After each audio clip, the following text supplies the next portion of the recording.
दादी को पता चलेगा कि उनके घर में दो दो रूही है, जिससे रूही पकड़ेगी उस आत्मा को और लगाएगी नहर के सामने आत्मा का सच। क्योंकि जब वह आत्मा वाली रूही दादी को धक्का देती है तो दादी भी रूही पर गुस्सा होते हुए फैसला कर लेती है कि वो जो इस बार रूही को हमेशा के लिए घर से बाहर करके रहेगी, चाहे इसके लिए दादी को किसी भी हद क्यों न पार करना पड़े। इस बात से अनजान की दादी एक बहुत बड़ी गलती करने जा रही है, क्योंकि वह रूही नहीं बल्कि आत्मा है। इसीलिए दादी सोनी के साथ नहर के पास पहुंचती है और नहर से कहती है कि रूही ने आज दो बार दादी को धक्का दिया, जिससे दादी की कमर में चोट आ गई। जिसे सुनकर नहर को कुछ समझ नहीं आता कि आखिर दादी ऐसा क्यों कह रही है। और फिर दादी नहर को बताती है कि रूही ने दादी के साथ साथ सोनी के ऊपर पानी भी गिरवा दिया। जिसे सुनकर नहर को दादी पर काफी ज्यादा गुस्सा आता है और उसे लगता है कि दादी सोनी को अपनी तरफ करके एक बार फिर से रूही को नहर की नजरों में गलत साबित करने की कोशिश कर रही है। क्योंकि काफी देर से रूही नहर के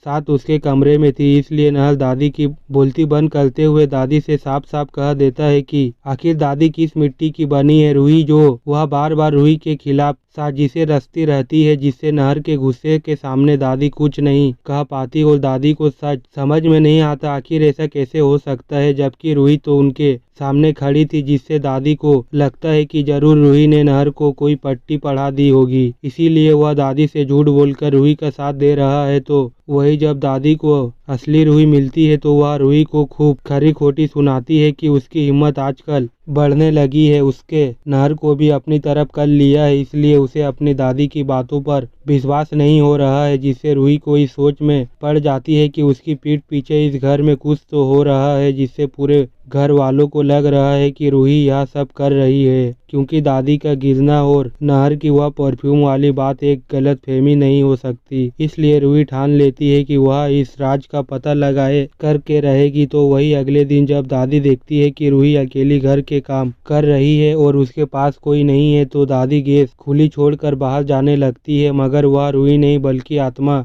होती है, जो दादी की इस करतूत को देख लेती है और वह दादी का हाथ पकड़कर दादी को रोक लेती है और दादी से गुस्से में कहती है कि इसे बहुत शौक है ना रूही को परेशान करने का, इसीलिए आज वह दादी का हमेशा के लिए काम खत्म कर देगी। जिससे दादी की घबराहट के मारे हालत खराब हो जाती है और दादी शोर मचाकर सभी घर वालों को इकट्ठा कर देती है, जिससे उस आत्मा को दादी का हाथ छोड़ना पड़ता है। और फिर दादी घर वालों से कहने लगती है कि रूही अभी दादी का हाथ पकड़कर उसे धमकी दे रही थी कि वह आज दादी का खेल खत्म कर देगी। जिसे सुनकर नहर और पूरे घर वालों को एक बड़ा झटका लगता है और वह रूही से सवाल करता है कि क्या दादी सच कह रही है। जिस पर वह आत्मा नहर को बताती है कि दादी उस पर झूठा आरोप लगा रही है और बल्कि दादी ने तो खुद गैस खुली छोड़कर रूही को नुकसान पहुंचाने की कोशिश की थी। इसलिए रूही ने दादी का हाथ पकड़ा। जिससे वह जब नहर किचन में गैस खुली देखता है तो वह दादी पर गुस्सा होते हुए दादी को फिर से डांट देता है, जिससे उस आत्मा वाली रूही को काफी ज्यादा खुशी होती है। मगर दादी के होश तो तब उड़ जाते हैं जब दादी देखती है कि रूही बाहर से सब्जी लेकर आ रही है। जिससे दादी समझ जाती है कि उनके घर में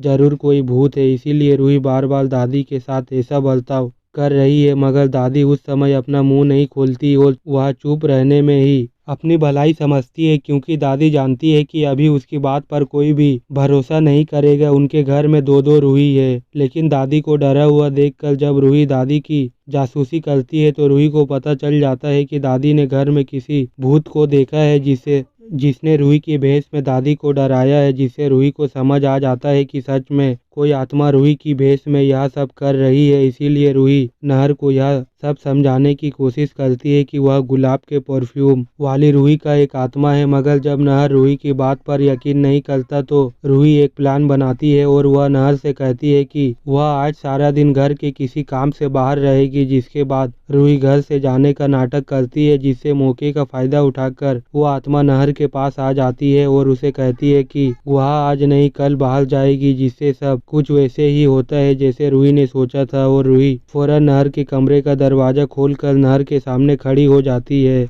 जिससे दो दो रूही को देखकर नहर को एक बड़ा झटका लगता है और वह आत्मा वाली रूही पलक झपकते ही गायब हो जाती है। जिसे देखकर नहर को समझ आ जाता है कि रूही सही कह रही थी, उनके घर में कोई आत्मा है। इसीलिए अगर आप भी चाहते हैं कि अब रूही और नहर मिलकर उस आत्मा को घर से बाहर कर दे तो